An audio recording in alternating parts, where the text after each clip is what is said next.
안녕하세요. 이번 시간에는 결산의 정리 붕괴부터 시작하도록 하겠습니다. 전 시간에 했던 거 결산의 순서 다시 정리하고 갈게요.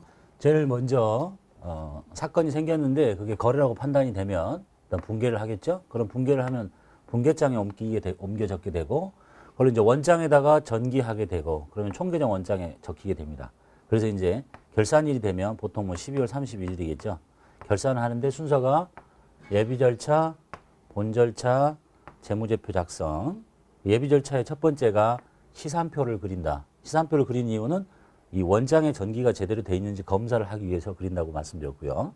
그 다음에 이제 재고조사표 작성은 우리가 지금 해야 될 결산 정리 붕괴 사항을 모아놓은 표예요. 모아놓은 표. 뭘 결산 정리 붕괴를 해야 될 건지.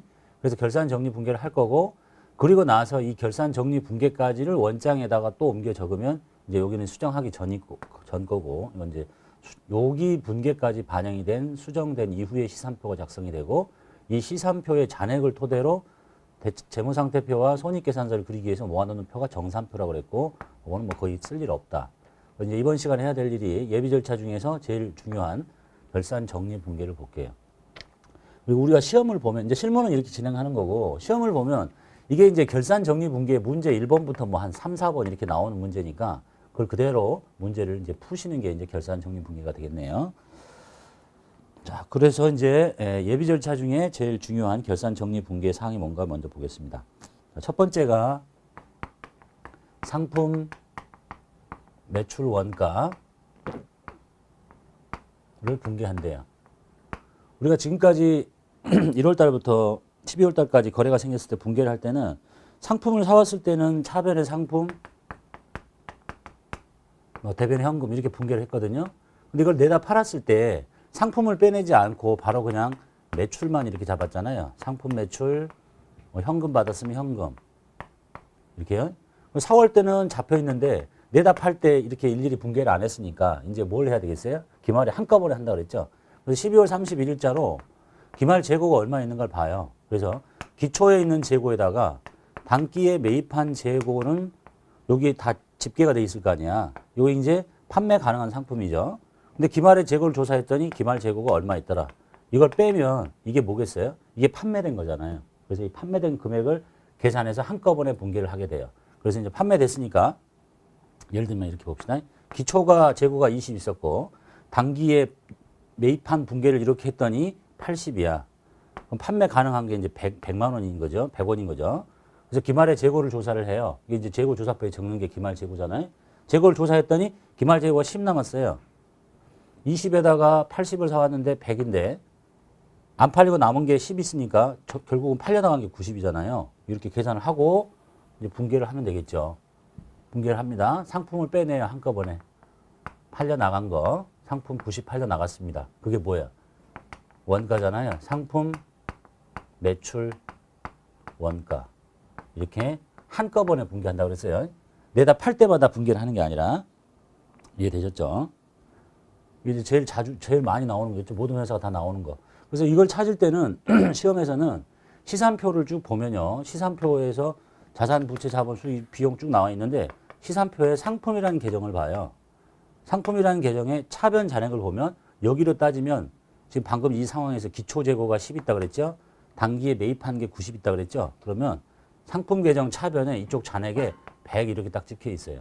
이게 뭘 의미하냐면 기초 재고하고 단기에 매입한 게 묶여져 있는 금액이에요. 그래서 시험에서는 실무라면 기말 재고가 얼마인지 찾아봐야 되겠죠. 참고해서. 근데 시험에서는 이 상황에서 지금 12월 달 31일 시산표인데 기말 재고가 10 있습니다. 이렇게 알려줘요. 그럼 내가 이제 요 시산표에 이쪽 차변 잔액 요 금액을 보고 이거는 기초 재고와 단기 매입액의 합계니까 기말에 10 있다고요? 그러면 90만 원이 팔렸군요 하고 이렇게 분계를 하는 거예요. 그러고 나면 이 시산표가 이렇게 바뀌겠죠. 100 있었던 물건을 이제 90 빼내버렸으니까 이쪽으로 90이 날아갔을 거 아니에요. 그럼 그 시산표에는 상품이 이제 10 남아있는 거야. 기말에 남아있는 것만큼만. 이게 상품 매출 원가의 대체 분기입니다. 두 번째가 유형자산의 감가상각에 대한 회계 처리.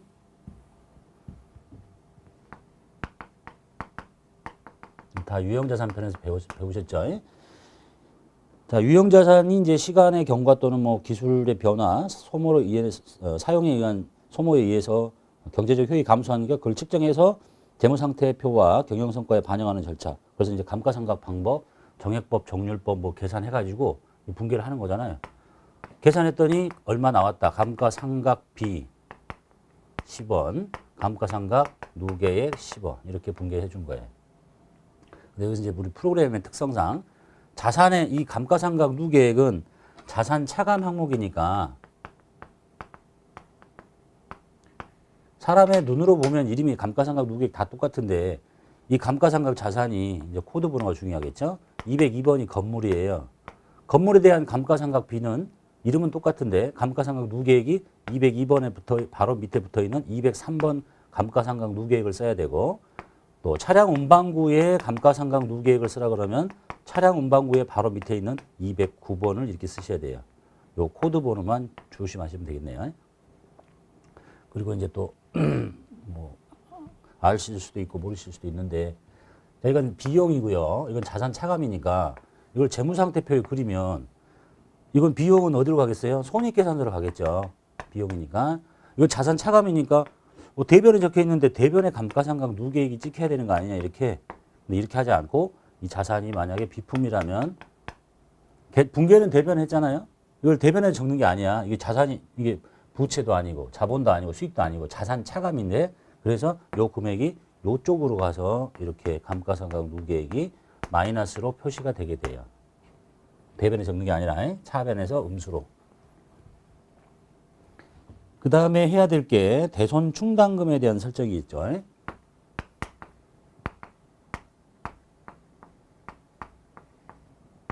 대손회계에서 배우셨죠. 기말 매출 채권 잔액에 대해서 회사가 그걸 다 모두 다 회수할 수 있는 게 아니니까 실현 가능한 금액으로 보고를 하려면 충당금을 설정을 해야 됩니다. 그래서 대손 상각비, 대손 충당금 이렇게 금액 분개는 이렇게 하시고요. 금액은 이제 어떻게 알아내는 거예요? 매출 채권의 기말 잔액 있죠. 기말 잔액이 얼마냐? 기말 잔액이 예를 들어서 1000이다. 매출 채권이. 근데 우리 회사는 여기에 10%의 충당금을 설정하고 싶다. 그러면 100원을 설정을 해야 되는 거죠. 근데 기말에 남아있는 충당금이 있잖아. 충당금이 뭐 한 80 남아있더라. 그럼 추가로 20원을 계산을 해서 여기다 놓고 이렇게 분개를 하시면 되겠네요. 분개는 이미 다 배우셨으니까 요거 이제 실제 찾을 때는요. 시산표를 봐요. 시산표에 보면 외상 매출금 그 다음에 요것에 대손 충당금이 바로 밑에 붙어 있을 거고 그 다음에 받으러움 그거 바로 밑에 번호에 대손 충당금이 붙어 있을 거고 자, 금액을 안 가르쳐주고 시험에서는 기말 매출 채권 잔액에 대해서 뭐 10%를 충당금을 설정하겠다 그러면 뭐 자산 요쪽에 아까 상품처럼 여기가 예를 들어서 상품 1000원 있고요. 그 다음에 얘 충당금 잔액도 있을 수 있겠죠. 여기는 40 있고 얘 받으러움은 2000 있고 여기에 충당금은 60 있더라. 이런 상황. 이제 시산표를 보고 찾아야 되는 거야. 상품의 잔액 찾듯이. 자, 이 회사는 외출 채권 잔액에 대해서 10%의 충당금을 설정하겠습니다. 그러면 자기 장부를 열어서 외상 매출금 찾아요. 요것에 10% 설정한대잖아. 그럼 1000원 곱하기 10% 100원이죠. 남아있는 게 있잖아. 40을 빼. 그럼 60원이 추가로 설정돼야 될 금액이고 요것에 10% 설정하겠대요. 그럼 2,000원에 10% 200원인데 60원 남아있잖아. 140원. 자, 이렇게 계산합니다. 그리고 나서 이제 분개를 하죠. 대손상각비 합친 금액 200. 그 다음에 대손 충당금 이것의 대손 충당금은 이 계정 과목의 바로 밑에 108번이 외상 매출금이에요. 그러니까 이 충당금은 109번을 쓰셔야 되겠죠. 109번에 60원. 그 다음에 이게 110번이거든요. 111번의 충당금 140원. 자, 이렇게 분개하셔야 돼요. 감가상각 누계액처럼 해당 자산의 차감 항목. 그럼 얘도 마찬가지로 재무상태, 이건 손익계산서로 가는 거고 비용이니까 이것도 재무상태표에 대변이 찍히는 게 아니라 하변에 해당 자산에 차감하는 형태로 보고가 됩니다. 충당금이나 대손 상각, 감가상각 누계액이나 표시 형태가 똑같습니다. 자, 기말 결산 정리해야 될 분계, 상품 매출 원가 대책, 그 다음에 감가상각비, 그 다음에 대손 충당금 설정하는 거. 그 다음에 네 번째로 회사가 혹시 단기 매매증권을 갖고 있다면 기말에 평가를 해야 되겠죠. 취득해서 갖고 있다면 기말에 공정가치로 평가하도록 돼 있으니까 이제 예를 들어서 회사가 단기 매매증권을 취득을 했어요. 1,000원 주고 현금 주고 샀네요. 근데 이제 기말 결산 때 공정가치가 1,200원으로 튀었다. 12월 31일에 공정가치가 1,200원이 됐다면 지금 나는 장부에 1,000원 잡혀 있으니까 1,200원으로 만들어줘야 되겠죠. 단기 매매증권을 200 늘리고 여기 쓰는 이름이 단기 매매증권 평가이익이라는 영업의 수익을 잡아주면 되겠고, 공정가치가 800원으로 떨어졌대요. 지금 1,000 잡혀 있는데 800으로 떨어졌으니까 200을 내려가지고 800이 되도록 만들면 되겠죠. 200을 떨어뜨리고. 그리고 여기 쓰는 이름은 단기 매매증권 평가 손실, 영업의 비용 이렇게 기말에 해야 된다. 요거 평가하는 건 이미 다 계정 과목 배울 때 다 배우신 거고요. 이건 결산 때 하는 거구나 라는 것만 아시면 되겠네요. 자, 그 다음에 이제 제일 어려운 게 수익과 비용의 발생 이연 이 얘기. 이건 바로 뒤쪽에서 바로 이어서 하도록 하고요. 그 다음에 7번 현금 과부족 계정을 정리하래요. 이것도 현금 과부족에서 배우셨죠? 연도 중에 현금의 차이가 벌어지면 자, 장부에 현금이 1,000원. 그런데 금고 또는 뭐 시제가 돈이 800원밖에 없어요. 그럼 뭘 한다 그랬어요? 장부에 돈이 많고 금고에 돈이 적잖아. 이 금고는 건드리는 게 아니라고 그랬어요? 장부를 건드려요. 장부가 돈이 많네요. 그러면 돈을 빼내면 되겠죠. 현금을 200원 줄여주면 장부하고 시제하고 똑같아질 거예요. 그리고 나서 여기를 현금 과부족이라고 일시적으로 쓰고 그 원인을 찾죠. 연도 중에 찾으면 이걸 빼고 해당 원인의 계정 과목을 쓰면 돼. 근데 오늘 결산일이잖아. 결산일 현재까지 이게 안 밝혀져요. 그럼 이걸 그대로 놔두면 안 되지. 이거 빼고 뭐라고 해야 되겠어요? 비용 잡아야 되겠죠. 잡손실 이렇게 처리하시고. 반대로 현금 시제가 더 많아요. 연도 중에 현금 시제가 1,200원 있어. 금고에 돈이 많고 장부에 돈이 적네요. 장부에 돈을 넣어줘요. 현금. 그래서 맞춰 200. 그 이름을 일시적으로 현금 과부족이라고 이렇게 쓰고요. 원인을 찾습니다. 연도 중에. 원인을 찾아지면 이렇게 빼고 해당 계정 과목을 쓰고, 기말 결산 때까지 안 밝혀지면 이쪽에다가 잡이익 이렇게 해서 정리하시면 되겠다. 이게 현금 과부족 계정의 정리입니다.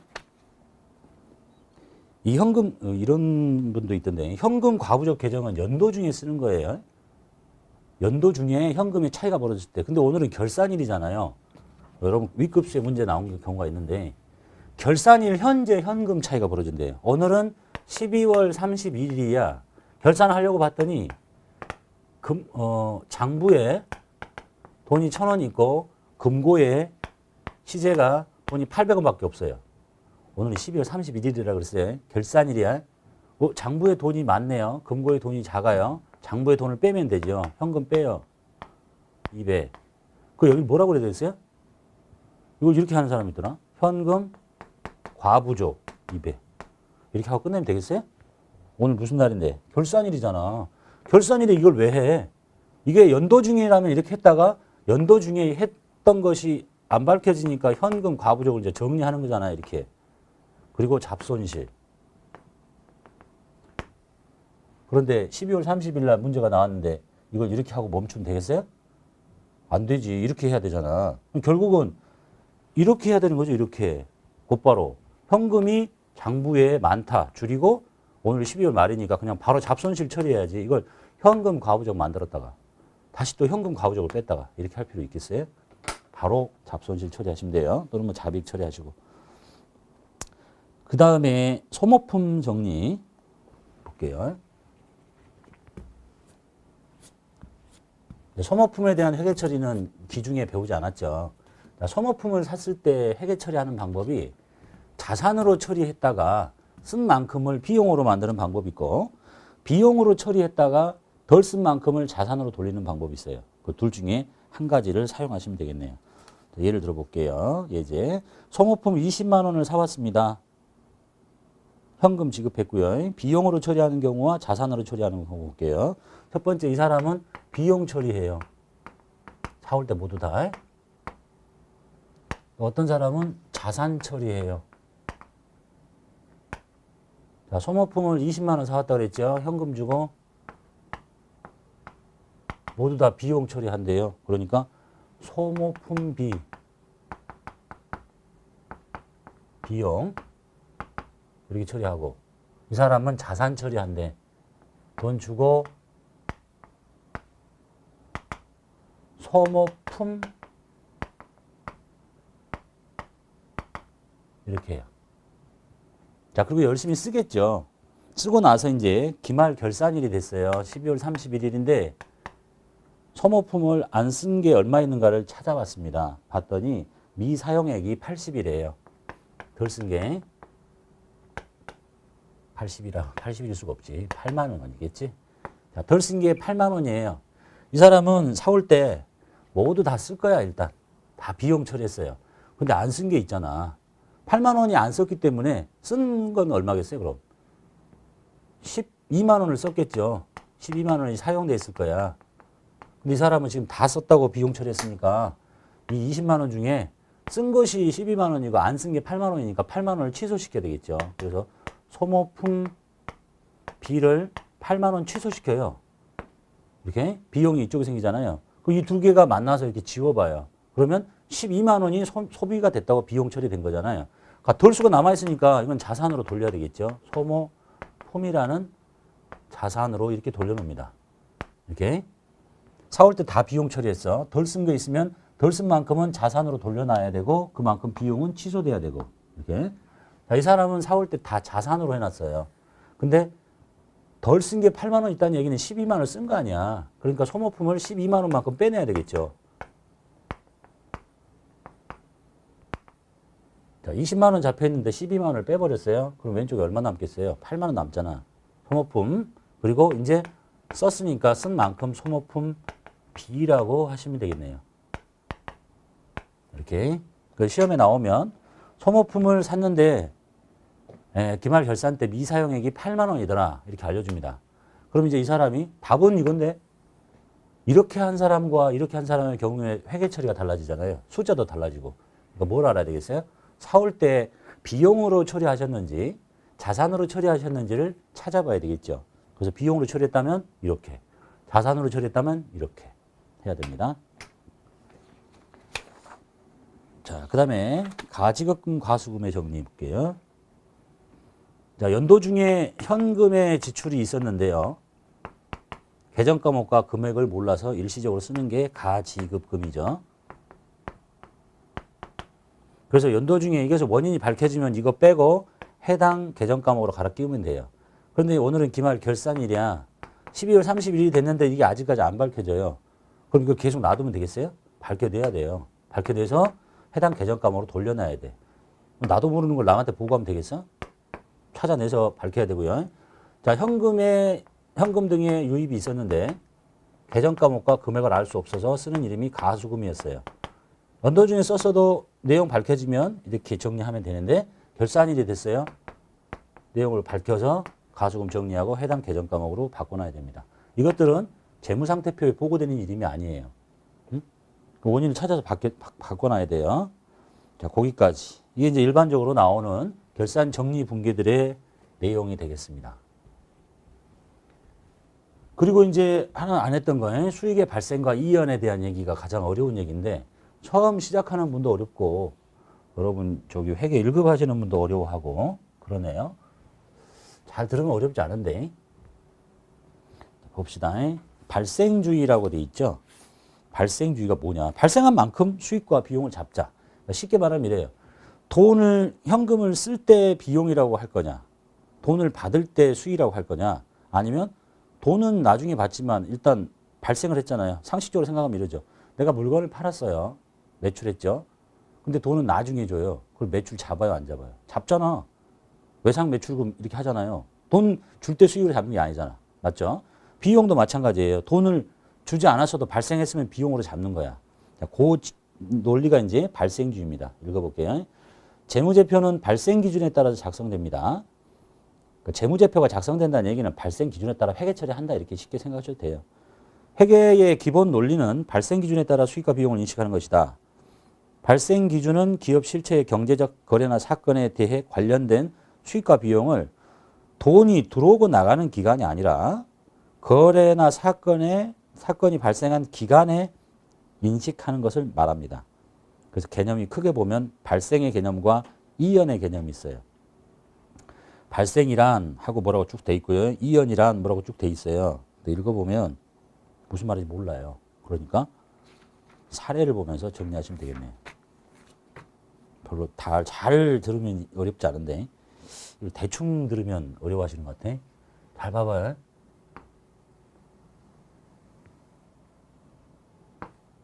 근데 이것이 여러분만 어려워하는 게 아니라 출제하는 사람도 개념이 좀 없는지 자꾸 이상하게 답을 내니까 답답할 노릇인데요. 상황은 하나만 볼게요.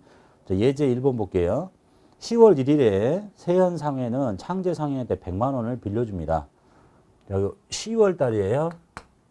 10월 달에 돈을 빌려주고 돈을 언제 받냐면 1년간 빌려주니까 9월 달쯤에 받겠죠. 이렇게. 그러면 여기가 10, 11, 12 여기가 3달이죠. 여기가 몇 달이야? 9달이지. 이렇게 돈을 빌려줘요. 1년간.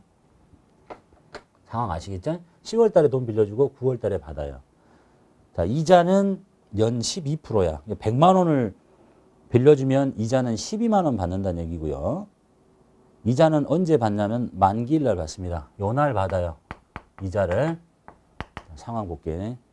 상황은 이렇고요. 이제 창제상회한테 돈 빌려준 세현상회 입장부터 회계 처리할게요. 현금 빌려줬대죠? 잘 봐요. 자, X 1년도 10월 달에 돈 빌려줬잖아. 얼마 줬니? 100만 원 줬죠? 자, 보고기간 종료일 이날로부터 1년 이내에 회수하는 거잖아요. 그러니까 단기 대여금 이렇게 하시면 되겠죠. 100만 원. 여기까지 아시겠지? 자, 그리고 X 1년도 12월 31일 날 뭔가를 해야 되는데 내가 지금 뭘 잘 모르니까 안 했다고 칩시다. 지금 이걸 하자는 거예요. 몰라.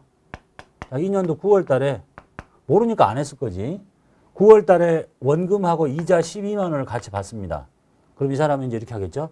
현금 받았다 칠게요. 100만 원에다가 12만 원 이자까지 같이 받아요. 112만 원. 그리고 대여금이라는 자산 내 게 아니니까 이제 단기 대여금 빼요. 100만 원. 그리고 더 받은 이 12만 원이 뭐예요? 이자잖아. 이자 수익 12만 원. 자, 이렇게 했어요.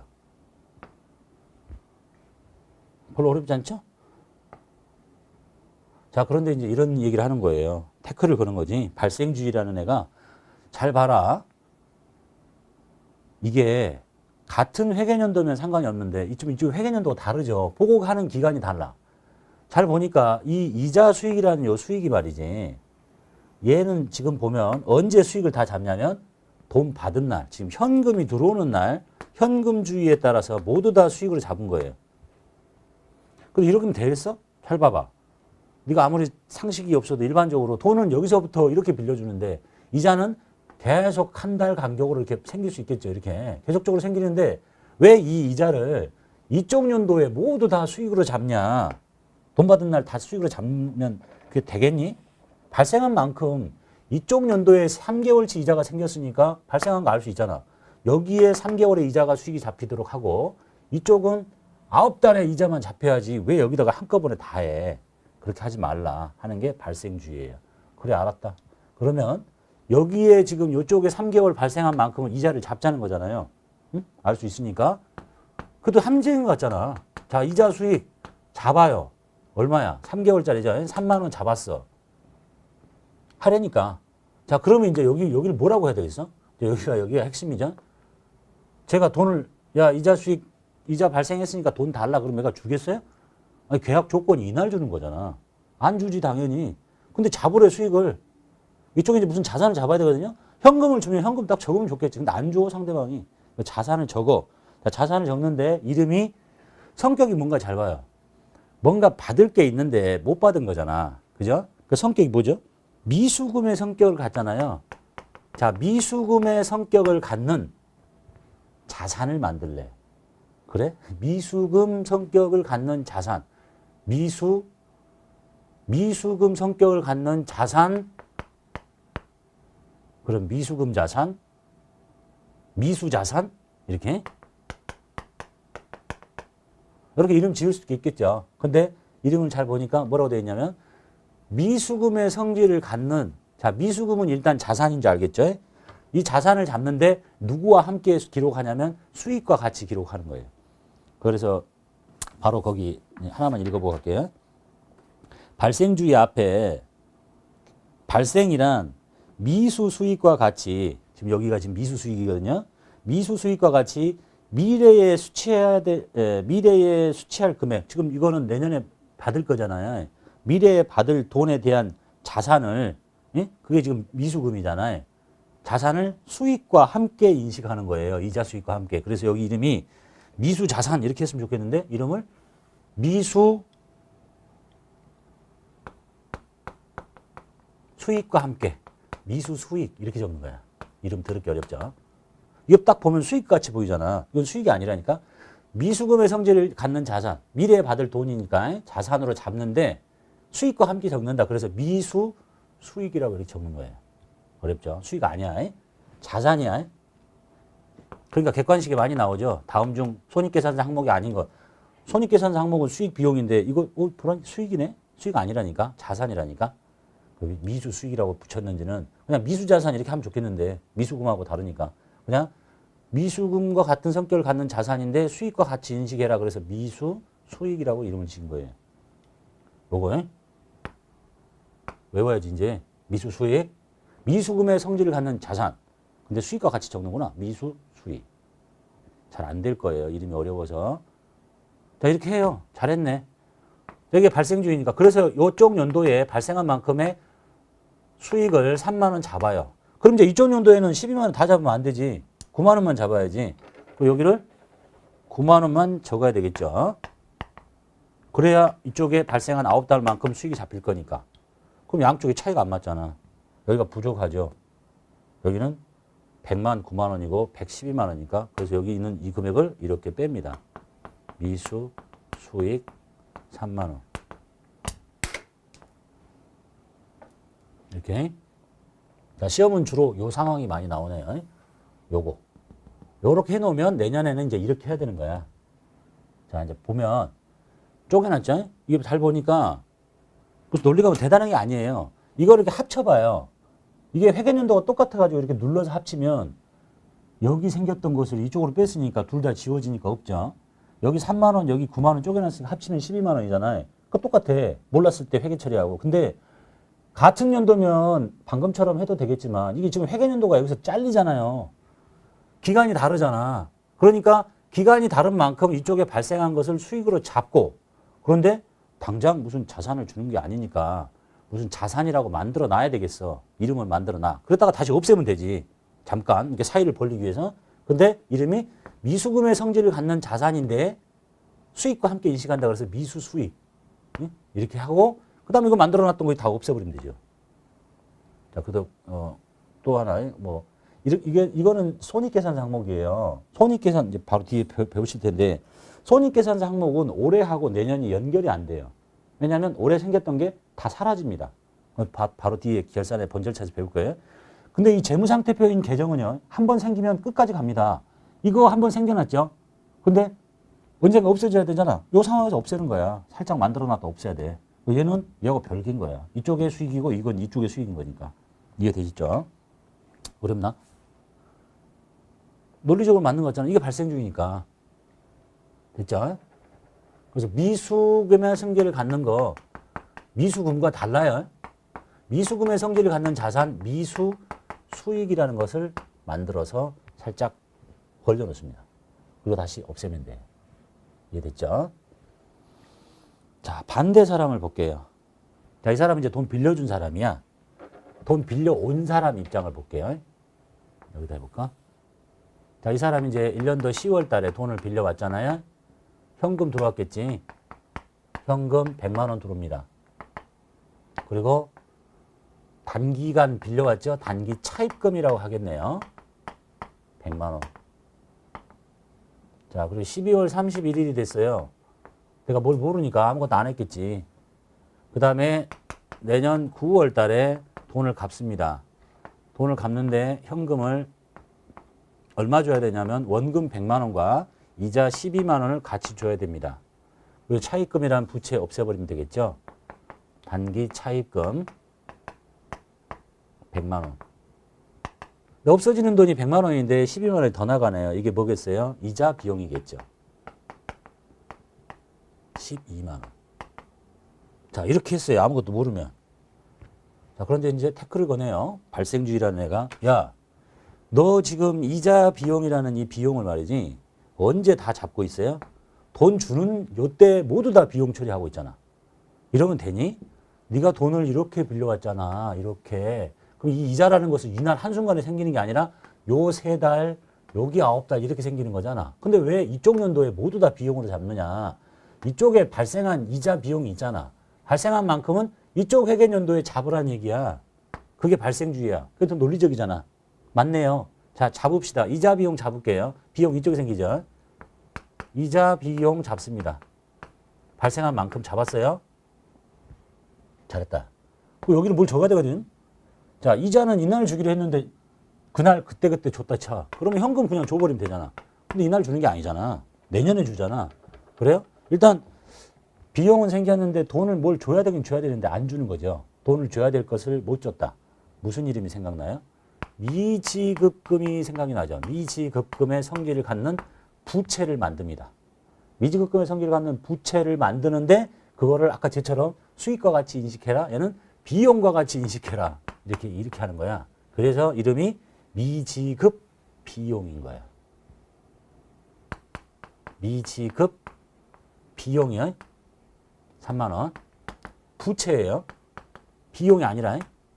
미지급금의 성질을 갖는 부채를 만드는데 그걸 비용과 함께 인식해라. 그래서 미지급 비용. 이름 어렵죠. 논리는 제 설명한 거하고 똑같으니까. 발생한 만큼 비용 잡아. 근데 당장 돈을 주지는 않잖아. 하여간 미래에 줘야 되잖아. 그 미래에 줘야 될 부채를 잡는데 미지급금의 성질을 갖는 부채를 비용과 함께 인식해라. 미지급 비용. 이렇게 씁니다. 그리고 나서 이제 그러면 이쪽에 3만 원만큼의 비용이 생긴 거죠. 그럼 이제 이쪽 비용은 9만 원만 생겨야 되잖아. 근데 이 12만 원 이렇게 하면 안 되지. 9만 원만 적어요. 그 양쪽에 차이가 벌어지죠. 여기 미지급 비용이라는 부채를 줄입니다.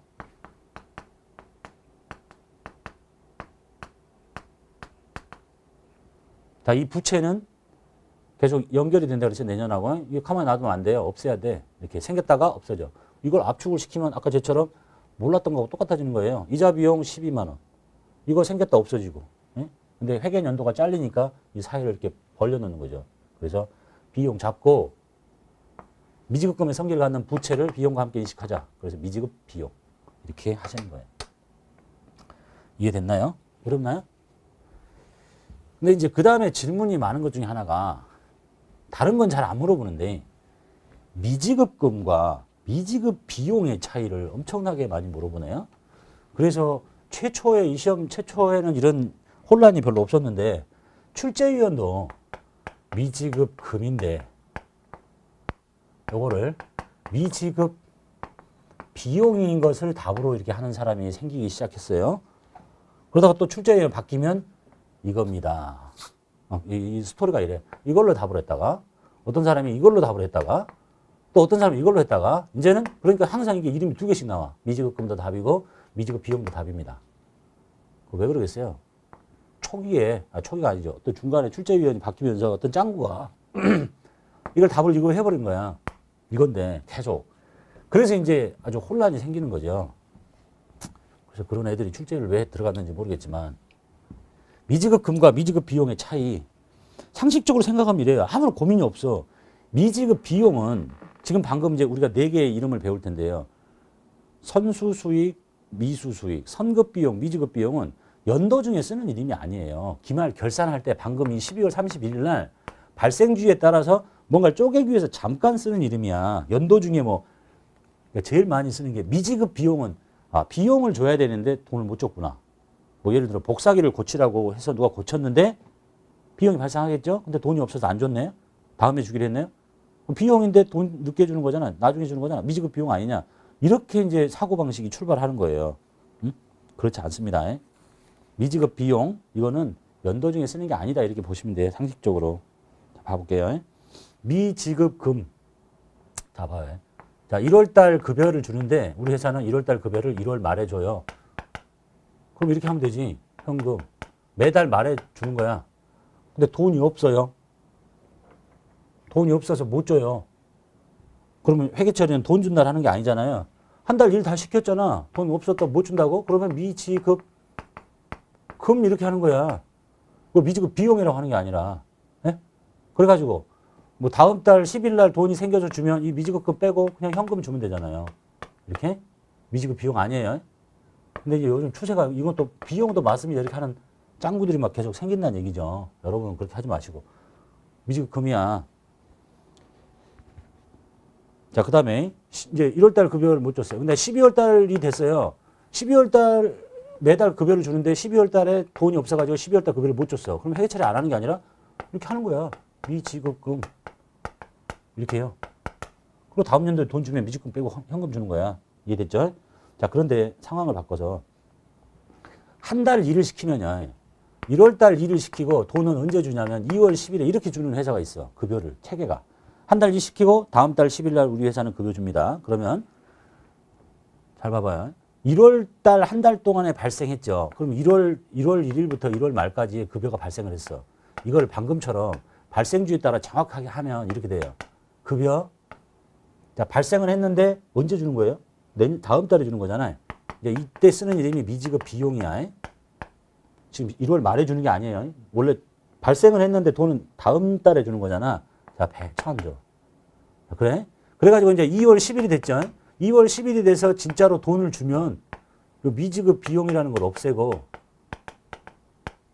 현금 주면 돼요. 이렇게? 근데 봐봐. 이게 지금 같은 회계연도죠. 1월 달에 발생했으니까 1월 말일자로 발생한 만큼 딱 잡으나 놔뒀다가 2월 10일에 이렇게 분개를 하나. 이거 이렇게 하라는 거 아니잖아. 자, 1월 달 급여 2월 10일 날 줬다고 급여 1,000, 현금 1,000. 이게 뭔 차이가 있겠어? 같은 회계연도인데. 안 그래? 뭐로 이렇게 만들었다니 또 붙여 이렇게. 같은 회계연도인데. 의미 없는 짓이잖아요. 그죠? 다 그래서 이제 1월 급여는 2월 10일 날, 2월 급여는 3월 10일 날 이렇게 계속 다 몰아서 가요. 그러면 이제 12월 달 급여를 언제 하겠어? 이런 정도의 방법으로 했다면 내년 1월 10일 날 할 거 아니야. 근데 이건 문제가 있다는 거지, 이제. 왜? 회계연도가 잘리잖아. 그래서 이 1년을 일을 시키면 1월 달부터 12월 달에 급여가 다 발생했을 텐데 요거를 다음 달에 인식하고 요거를 또 다음 달에 인식하는 거는 같은 회계연도니까 상관이 없어. 근데 이거는 회계연도가 다르잖아. 그러니까 해야 되지, 이제 얘는. 발생한 만큼 잡읍시다. 돈은 내년에 주지만. 그래서 12월 달에는요. 12월 급여를 내년 1월 10일 날 주지만 급여라고 잡아야 돼. 회계연도가 다르니까. 그리고 나서 쓰는 이름이 뭐라고요? 미지급 비용이라니까. 이때 쓰는 이름이 미지급 금이 아니고. 이해됐죠? 이게 좀 차이 느껴지시죠?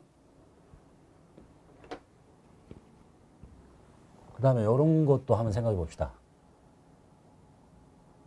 이제 예를 들어서 이제 봅시다. 발생주에 따라서 급여를 주고 미지급 비용이라고 처리하고, 그 다음에 2월 10일 날 미지급 비용이 없애고 현금이 없어서 돈을 못 줘봐요.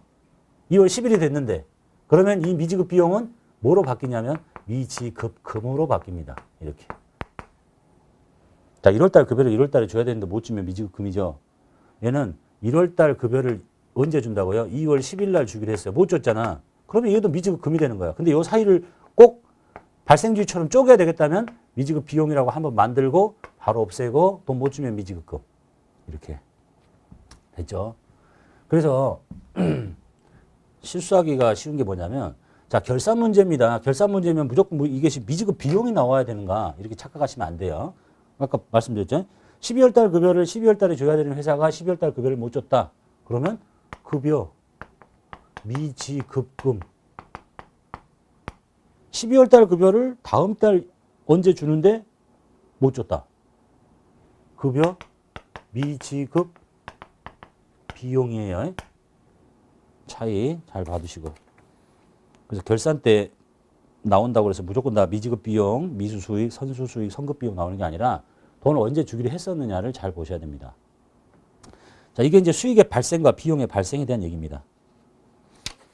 자, 그 다음에 이연에 대한 얘기를 볼게요. 상황은 이제 똑같은데 반대로 바꿔볼게요. 자, 여기 10월 달에 돈 빌리고 9월 달에 갚고 이렇게 걸쳐 있고 여기가 3개월, 9개월이에요. 자, 100만 원 빌려주고 선이자 12만 원을 제외한 88만 원을 현금으로 지급합니다. 아까는 이제 요날 이자를 다 주고받는 거고요. 이 문제는 자, 이 상황은 돈을 빌려주는데 이자를 여기서 다 받는 거예요. 그러니까 아까 얘는 돈 빌려주고 이자를 이날 주거나 이날 받는데 얘는 돈을 빌려주면서 이날 이자를 다 받고 그러니까 이자를 떼고 주는 거죠. 이자를 떼고 빌려주는 거야. 상황이 달라요. 상황 볼게요. 자, 빌려준 사람 입장에서 볼게요. 선이자를 제외하고 현금을 준대요. 자, 이 사람이 돈을 빌려주는데 현금을 빌려주는데 얼마를 빌려주냐면 100만 원을 빌려줘요. 근데 100만 원을 다 주면 좋겠는데 다 주고 이날 이자를 받는 게 아니라 이날 요 1년치 이자를 빼고 나머지만 줍니다. 현금은 88만 원만 나가요. 그럼 이게 벌어진 차이가 뭐겠어? 이자라는 얘기죠. 곧바로 돈을 빌려주자마자 1년치 이자를 지금 다 잡아버리는 거예요. 이렇게. 이게 완전 선이자 떼고 돈 빌려줬다 이런 얘기죠. 10월 달에. 그럼 이제 12월 31일 날 뭘 해야 되는데 몰랐어. 몰라서 안 했어. 근데 다음 연도에 9월 달에 회계 처리를 볼게요. 자, 이 대여금 이제 없애버리면 되겠죠? 단기 대여금 100만 원 없애고요. 자, 이날 못 받아요? 원금 다 받아, 이제 100만 원. 이자는 미리 받았잖아. 아무것도 받을 게 없잖아. 상황이 좀 다르죠? 자, 선이자를 먼저 다 잡았다니까. 수익을 다 잡았어요. 그리고 만기가 되면 그냥 원금만 받으면 돼. 100만 원. 이렇게. 근데 이제 이런 얘기를 하는 거죠. 발생주의가. 여기 잘 보니까 얘는 수익이, 이자 수익이라는 것이 이렇게 생기고 이렇게 생기는 건데 너 왜 이날 이쪽 회계연도에 모두 다 수익으로 잡았니? 말이 안 되잖아. 발생한 만큼만 잡아야지. 3개월만. 여기 3만 원만 생겨야지 왜 12만 원을 다 잡니? 이런 얘기예요. 맞는 얘기죠. 발생한 만큼 잡아야 돼. 그럼 이쪽 연도에 9만 원의 이자가 생겨야 되는 거잖아. 수익이. 그죠? 자, 그래서 미리 잡아놓은 이 수익을 얼마를 취소시켜야 돼요? 여기서 요만큼짜리, 이거 내년 거예요. 뭐 기간 미경과분. 얼마를 지어야 되겠어요? 12만 원, 9만 원 지어야 되겠죠. 이자 수익을 취소시켜요. 그럼 이게 이렇게 만나가지고 3만 원만 잡히는 거잖아. 그럼 이제 뭘 잡아야 되겠어? 돈을 돌려줘야 되겠어? 돌려주려면 뭐로 돈을 다 받니? 돈을 돌려줄 수는 없어. 주면 현금 주면 되지. 근데 뭔가를 지금 상황이 미리 다 받아놓은 거죠. 내년 끝까지. 뭘 먼저 다 받았다. 먼저 다 받으면 뭐라고 그래요? 선수금? 선수금이잖아. 선수금의 성질을 갖는 부채를 만들어놔. 올해 받을 게 아니라 내년에 받을 건데 미리 받아놨으니까 선수금의 성질을 갖는 부채를 만드는데 그거를 수익과 함께 인식하래요. 그래서 이걸 압축해서 지어진 이름이 선수 수익인 거야. 이렇게. 선수금의 성질을 갖는 부채를 수익과 같이 인식해라. 선수 수익 부채입니다. 이름 어렵죠? 자, 그래서 일단 잡아놓은 수익 중에 올해 게 아닌 거 수익을 취소시키고 뭘 먼저 받았군요. 선수금의 성질을 갖는 부채, 선수 수익과 함께 인식해라. 9만 원 이렇게 합니다. 부채예요. 그럼 이제 3만 원만 잡힌 거지, 이자가. 수익이. 취소시켰으니까 이렇게. 그러고 나서 이쪽 연도에 9만 원 잡아야 되잖아. 이자 수익 잡아. 9만 원. 그럼 이쪽에 뭐 없잖아요. 이거 생겼던 거, 이거 재무상태표 계정이에요. 부채니까 언젠가 반대쪽으로 사라져야 되잖아요. 이렇게 정리하래요. 이게 발생주의예요. 미리 받은 수익 중에서 올해 게 아닌 거, 내년에 해당하는 분은 취소시키고 미리 받았잖아. 부채의 성격을 갖는 선수 수익을 만듭니다. 부채예요. 수익이 아니라. 그 다음에 반대 사람 볼게요. 자, 이 사람이 10월 달에 돈을 빌려옵니다. 돈이 들어오는데 100만 원을 빌리기로 했는데 선이자를 빼버리고 돈이 들어오니까 88만 원만 들어옵니다. 내가 나중에 갚아야 할 빚은 100만 원입니다. 뭐가 생긴 거예요? 이자 비용이 생긴 거죠. 12만 원 이렇게. 요 이자가 문제란 얘기죠. 이제 12월 30일 날 몰랐다 치고 내년 9월 달에 돈을 갚습니다. 돈을 갚을 때는 얼마만 갚으면 돼요? 이제 이자 떼고 줬으니까 100만 원만 주면 되죠. 뭐 빼? 단기 차입금. 이렇게. 자, 근데 이제 요게 문제지. 발생주의가.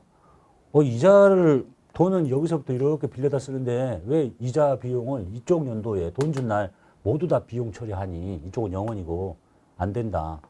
발생한 만큼 비용이 되도록 만들어라. 만들어요.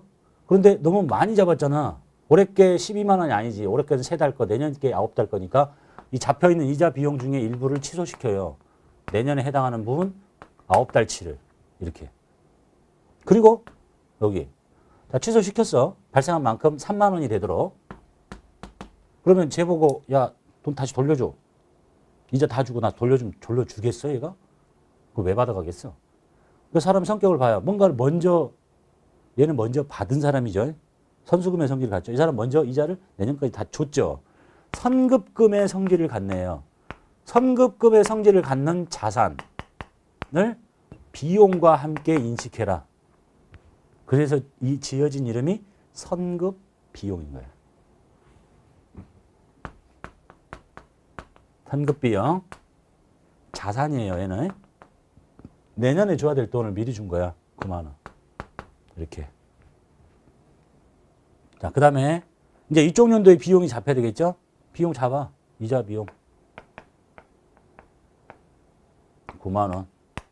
그리고 여기 잡혀있던 요 부채, 자산 항목 빼서 없애고. 9만 원. 이렇게. 지금까지 이제 시험은 다 요쪽 라인 이렇게 출제가 되는데 위급수 올라가면 기말에 이런 회계 처리가 된 적이 있다. 그러면 요 차입금을 갚을 때의 회계 처리는 여기까지도 생각해 보셔야 되겠죠. 여러분 급수는 거기까지 아니고 이제 위에 올라가서 생각해 보셔야 돼. 이해됐죠? 자, 이게 이제 발생주의예요. 내용은 이제 한 가지 사례로 나중에 이자 받는 거 빌려주는 사람과 받는 사람, 선이자 받는 거 빌려주는 사람과 받는 사람, 이 네 개의 개념을 다 봤어요. 그래서 발생의 개념, 이연의 개념을 다 보셨는데 이름이 좀 어렵잖아요. 이제 객관식에 이게 어렵게 출제가 되면 이렇게 출제가 돼요. 자, 방금 봤듯이 이제 정리할게요. 선급금. 기억나나 보세요. 돈 먼저 줘요. 선급금 뭐야? 자산이에요. 그 다음에 선수금. 돈 먼저 받아요. 부채예요. 미지급금. 돈 못 준 거죠. 부채예요. 미수금. 못 받은 거죠. 자산이에요. 자, 이거에서의 성질을 갖는 게 뭐야? 선급금의 성질을 갖는 사람. 선급 뭐? 선급 수익? 선급 비용? 자, 요것이 이름이 잘 생각이 안 나면 이제 시험에서는 선급까지만 치고 엔터를 딱 치면 나머지 비슷한 이름이 안 보이고 얘만 보일 거예요. 금방 찾으면 돼. 선급 수익 뭐 이런 이름은 없으니까. 그다음에 선수금의 성질을 갖는 부채, 선수 수익, 선수 비용 이런 거 없어요. 미지급금의 성질을 갖는 부채, 미지급 비용, 미수금의 성질을 갖는 자산, 미수 수익, 미수 비용, 미지급 수익 이런 거 없어. 그러니까 뭐 안 헷갈리셔도 돼. 그냥 선급, 선수, 미지급, 미수 이것만 딱 치고 찾으시면 돼요. 그럼 그 이름이 선급 수익, 선수 비용 이런 이름이 섞여 있는 게 아니니까. 이해되셨죠? 이름이 좀 어려운데 잘 안 불러져. 엔터키 쳐서 검색 기능을 이용해서 선급금의 성질을 갖는 하고 엔터 쳐면 선급 비용만 보일 거고 선수금의 성질 받는 엔터 치면 선수금 보일 거고 이거 보일 거고 미지급금하고 이거 보일 거고 미수금하고 이거 보일 거고 다른 비슷한 이름 안 보여요. 미수, 비용, 미지급수 이런 거 없으니까 찾는 거는 어렵지 않아요.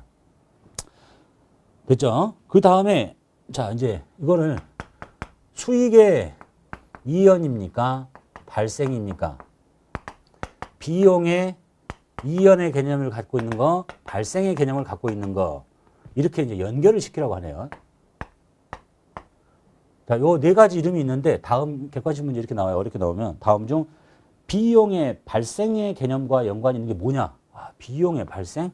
한번 찾아봐요. 쉽게 찾아지나? 찾아져. 한참을 생각하고 있으면 찾아져요. 근데 그럴 필요 없이 딱 한 글자만 외우면 돼요. 이제 내용만 알면 되는 거니까 시험을 볼 거니까. 자, 이연의 개념을 갖는 것은 앞에 선자가 붙어 있어요. 그래서 선이연. 그 반대면 뭐 미발생이겠지만 그냥 사람 이름이라고 생각하세요. 선이연. 이름 안 좋나? 선이연. 선이연. 사람 이름이에요. 그래서 선자가 붙으면 이연의 개념을 갖고 있구나 라고 생각하시고 이제 찾아볼게요. 이연의 개념을 찾으래. 비용의 이연이래.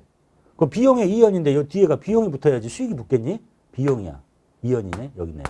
이렇게 가면 돼요. 됐죠? 그 다음에 수익의 이연이래요. 이연이려면 앞머리가 아니 이연 수익의 이연이니까 여기가 수익이 붙어야 될 거 아니야. 앞머리가 뭐가 붙어야 되는데 선이 붙어야 될 거고 이렇게. 그 다음에 발생의 개념 수익의 발생인데 뒤에가 비용이 붙겠냐? 수익이 붙겠지. 근데 발생의 개념은 선자가 아닌 미수를 찾으면 되고 비용의 발생 비용 찾아 이렇게 암기하셔서 찾으면 되겠다. 이해 되셨죠? 그리고 찾으셔야 돼. 시험을 볼 때. 자, 그리고 이제 이게 교재 좀 뒤로 가서 연습 문제 실기를 제가 딱 네 가지 상황만 설명을 드릴게요. 이제 이해는 다 했는데 문제를 풀려고 그러니까 답답하니까 이걸 뭐 하라는 거냐만 잘 이해하시면 돼요. 실기에서 또 할 건데요. 자, 연습 문제 실기 4번 볼게요. 잘 보세요. 문제 어떻게 푸나? 기말 정기 예금에 대한 미수 이자는 42만 원입니다. 자, 기말 정기 예금에 대한 미수 이자가 42만 원이래. 이게 무슨 말이냐? 내가 일단 정기 예금이 있나 봐요. 이제 기가 바뀌는데요. 문제가 너무 짧잖아. 뭔 말인지 몰라. 기말 정기 예금에 대한 미수 이자가 42만 원이야. 왜 못 받은 이자가 있을까? 말이 없잖아. 그럼 이런 거지. 정기 예금을 이렇게 걸쳐 들었나 봐. 그 이제 언젠가 이자를 받을 텐데 요날 지금 얘기하는 거죠. 미수 이자가 있어요. 왜? 아니, 주기로 한 날짜가 안 됐으니까 못 받는 거야. 이날 받을 거니까. 근데 어떻게 하라는 거죠? 발생한 만큼 잡으라는 거지, 지금 이게 여기 거. 예? 그 말이 무슨 말인지 알겠죠? 기말 정기예금에 미수 이자가 있다. 그런 말은 아, 이렇게 걸쳐 있는데 이자는 내년에 받지만 미수 이자라는 얘기는 여기 지금 발생한 것을 못 받은 게 있구나. 그러면 내가 뭐 하라는 거예요? 자, 거기까지 딱 들으면 나보고 지금 뭐 하라는 거지? 이자 잡으라는 거잖아. 이자 수익. 예? 맞죠? 42만 원. 이걸 잡으래. 발생한 만큼. 그럼 이게 뭐지 이제? 상황을 잘 봐. 이자가 받을 게 있는데 못 받았잖아요. 그죠? 못 준 거냐? 아니잖아. 못 받았잖아. 아, 그러면 미수금의 성질을 갖는구나 하고 엔터를 딱 쳐요. 미수 엔터. 그러면 미수 수익이라고 보일 거야. 여기 수익하고 맞춰서 이렇게. 그 문제. 그 다음에 6번째 거 볼게요. 현재 미지급한 사무실 임차료가 있어요. 미지급한 사무실 임차료 40만 원이 비용으로 잡히지 않았습니다. 그런데 지급 기일이 도래하지 않았어요. 줘야 될 날짜가 됐는데 못 주면 임차료 미지급금 이렇게 한다고 그랬어요. 그런데 지급해야 될 날짜가 도래하지 않았대. 이 문제는 뭐냐면 이렇게 빌려서 쓰고 있는데 돈은 이날 주나 봐. 그런데 요날 지금 잡으라는 얘기죠. 40만 원이 비용으로 잡히지 않았다. 그런데 발생되었으나 지급기일이 다음 연도야. 그러니까 자, 일단 발생한 만큼 임차료라는 비용을 잡으시고요. 근데 요날 주는 건 아니잖아. 내년에 줄 거잖아. 뭔가를 줘야 되는데 못 줬잖아요. 예? 못 줬다. 미지급금의 성질을 갖는 비용. 미지급 비용. 미지급 치고 엔터 치면 둘 중에 하나. 미지급 비용. 이렇게 하시고. 그 다음에 9번 거 볼게요. 단기 중에 입금된 이자 수익 중에 기말까지 기간이 미경과돼서 차기의 이자 수익에 해당하는 금액이 있더래요. 내가 받은 여기 언젠가 어떤 날짜에 받았는데 여기 수익이라고 잡혀 있어요. 근데 이것이 이 중에 내년에 해당하는 요쪽에 해당하는 게 5만 원 들어있더래. 그럼 나는 이미 이쪽에서 수익을 잡았다는 얘기잖아요.